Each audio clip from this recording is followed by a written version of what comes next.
Hello everybody and welcome. In this video I'm going to show you how to call Siri using your headphones Philips.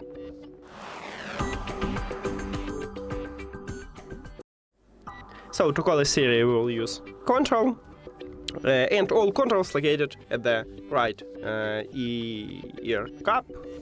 So right here near to the volume control buttons we have play pause button.